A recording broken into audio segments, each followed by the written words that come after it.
There hasn't been another biking product that needed coverage that I actively avoided. But here we are. Today's the day. Knowing from firsthand experience that we should be riding with biking dash cams, solely because pedestrian and cyclist deaths are on the rise.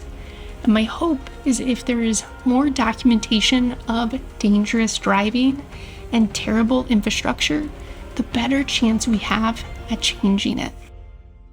These are the Cycleek Fly12 Sport and Fly6 CE Gen 3 biking cameras and bike lights.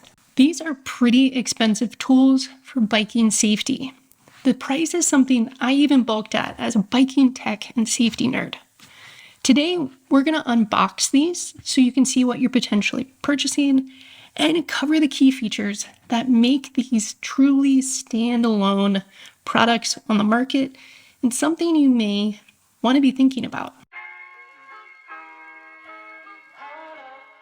I'm Arleigh, aka Bike Shop Girl.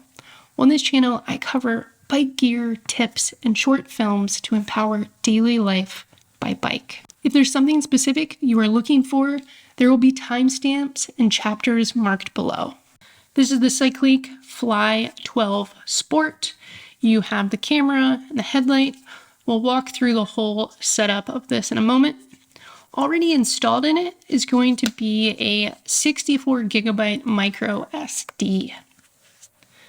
The other things that come in the box are going to be your handlebar mount, and then this is a 22.2 handlebar shim.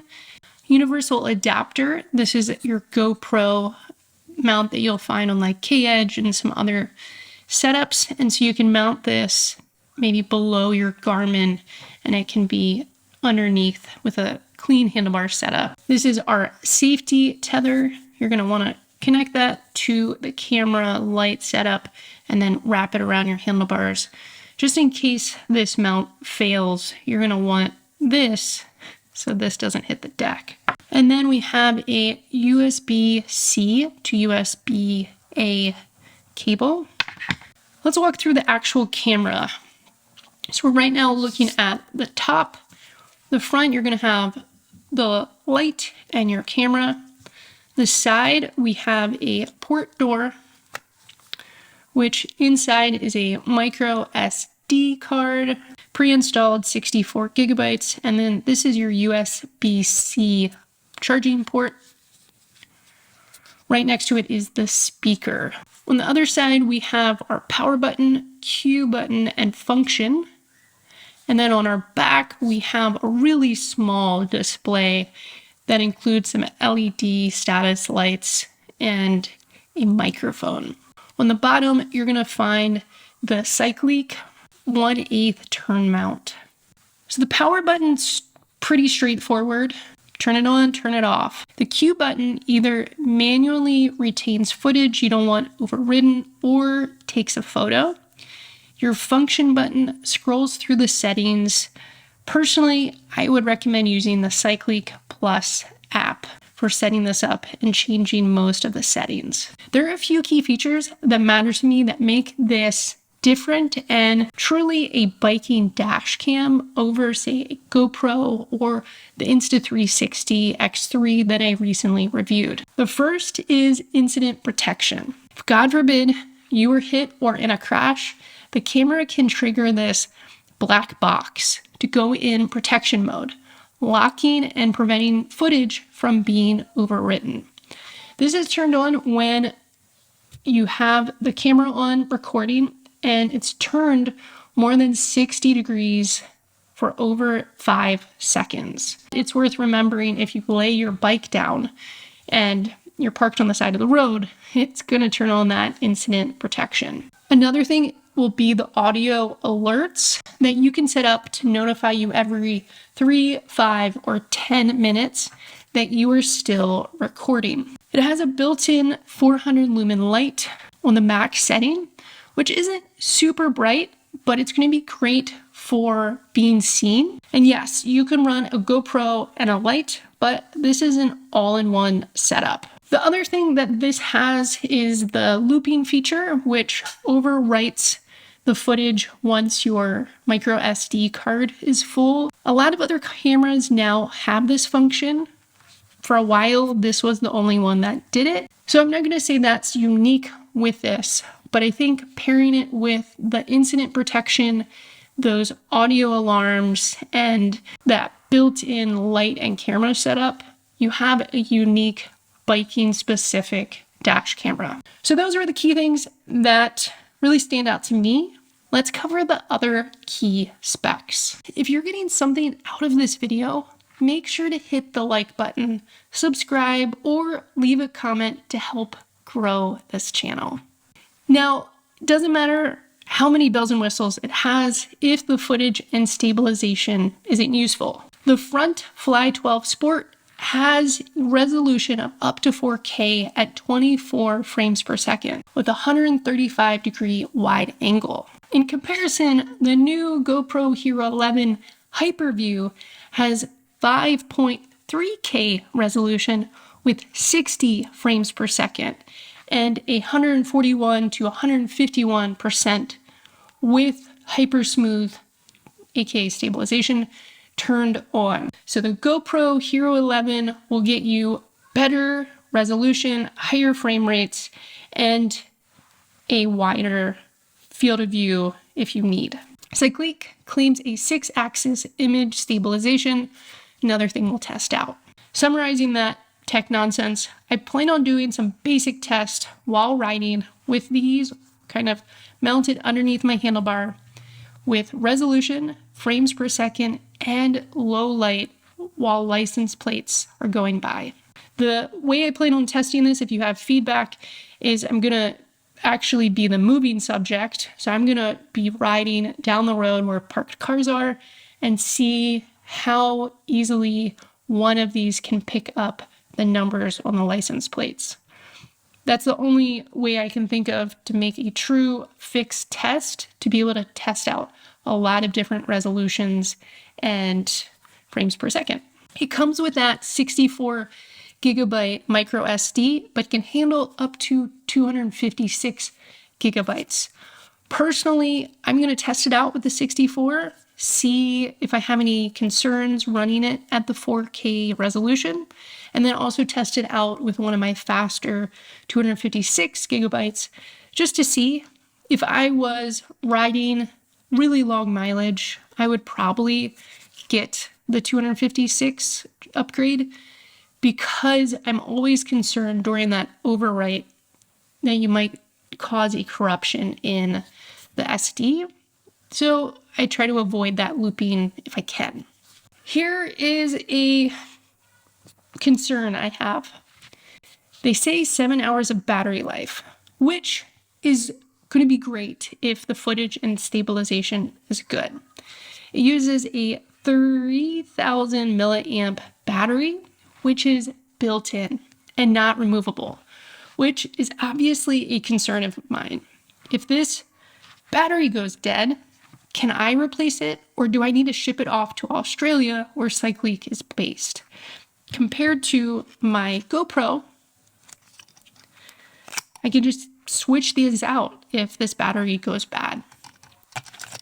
It's also worth noting that the 7 hours of claimed continuous recording is only using the camera and not using the light, and at a lower 1440 pixel resolution. Recommended operating temperatures are 32 to 113 degrees Fahrenheit.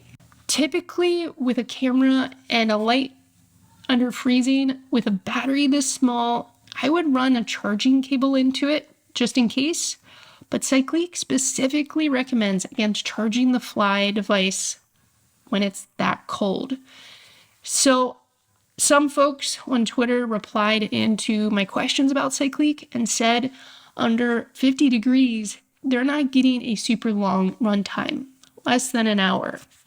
So we'll see how it does in 40-degree weather that's coming up here. If weight is a factor, this is 148 grams without the mounts. They claim it's 24% lighter than other models. I do have some older cyclic lights that I plan on testing out compared to these if the batteries are still good. It uses Bluetooth to talk to your phone. I highly recommend to change your settings or pull footage in the moment. So that was the Fly12 Sport front light and dash cam. Let's switch to the Fly6 CE Gen 3. This taillight has slightly less resolution, but it does have one trick that the front light doesn't have that I personally find very fascinating. All right, let's get into unboxing it and covering those key features. In the box, we have the Fly6 CE Gen 3, a bunch of C-post mounts. There's one for a standard round C-post, arrow post adapter. So you can kind of see, here's the round C-post, here's an arrow C-post. Different length Velcro. This is the actual mount. It's the same 1/8 turn mount that you saw on the front. And then this is just a different type of shim, so you can get a different angle to make sure that this is pointed the right direction. Safety tether and another USB-C to USB-A cable. Walking through the actual camera and light. In the middle of here, I'm touching it because I still have the protective film. It's the camera. There's an LED light bezel around the camera and then a tail light at the bottom. Also built into the LED bezel is a microphone. The Fly6 is going to have one less button than the Fly12 Sport. You have a power button on one side and the Q button on the other side. Under the Q button, you'll find a port covering a micro SD and your USB-C.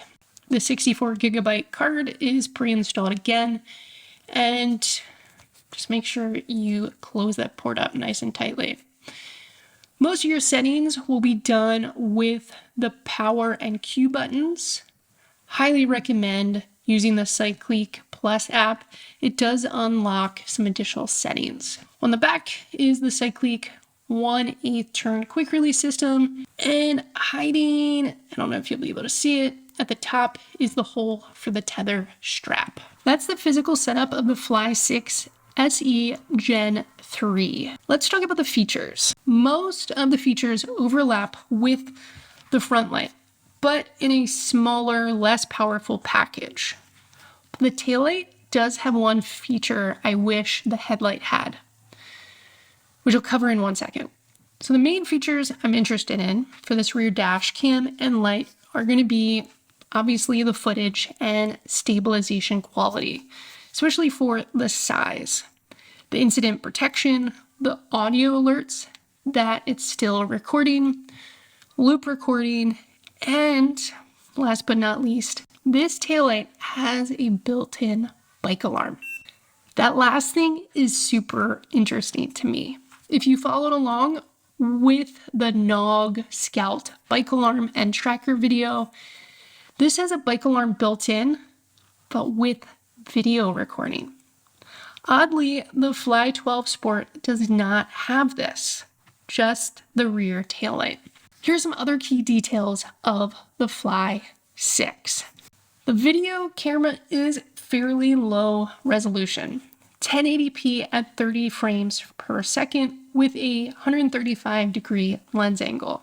I am super interested to see how well this 1080p footage holds up for getting screen grabs of license plates, potholes, especially in shadows and low light. The 2000 milliamp hour battery, again, not removable, gives you 5 hours of recording with camera only mode and 4 hours with lights on. I have the same concerns that I had with the front light, which is the built-in battery limits. If weight matters to you, it's 77 grams without any of the accessories. Okay, so we went through what's included in both setups and the key features. I'm now going to get both units charged up and start testing them for the next 4 to 6 weeks. To put it simply, I want to see how good are the cameras? How hard are they to use on the daily? And how good are the built-in batteries? I'm going to be also comparing them to various GoPros, the 8, the 9, the 10, and the 11, the Insta360 X2 and X3, and then I have in the new Garmin Vario RCT 715. This is the new rear light with radar detection and camera from Garmin, which syncs to your Garmin watch or Edge computer. Obviously, there is a size difference. I mean, look at that size difference, but we're going to see how those compete as well. So what else would you like to learn about as I'm testing these out? I figure I'm going to have a few different videos going. Let me know in the comments below. Also, let me know if you have a Cyclic product and your personal experience. Thank you for watching. If you found this interesting or helpful, make sure to hit that like button and subscribe for future content like this. Until the next video, stay well, stay good, and remember, bike more and worry less.